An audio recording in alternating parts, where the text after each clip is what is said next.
Zdravstvo je eno področje, od katerega smo žal vsi odvisni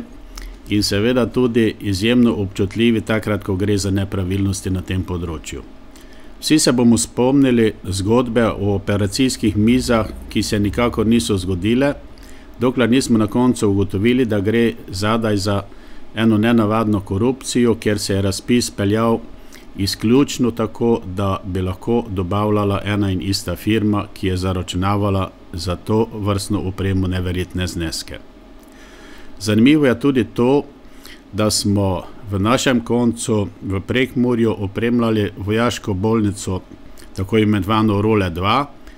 kjer je bil izbran izvajalec za zdravstveno opremo, čeprav je opremo dobavljala povsem druga firma, ki ni bila izbrana, ta ista, ki bi naj dobavljala tudi operacijske mize, in da vse, kar je bilo dobavljeno, ali ni bilo primerno,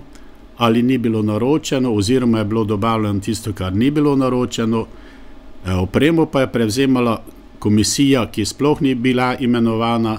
in se je na koncu izteklo, da je vse skupaj neprimerno in da je država tukaj utrpela velikansko škodo.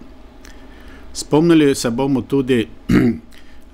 helikopterskih prevozov, kjer ni bilo javnega razpisa, kjer je bila sklenjena pogodba za nerazumne zneske in seveda se je potem na srečo zgodilo to, da je bil razpis razveljavljen in s tem preprečena velikanska škoda države Republike Slovenije. V zadnjem času, v času izgradnje Univerzitetnega kliničnega centra posameznih oddelkov se nam zgodbe ponovno pojavljajo.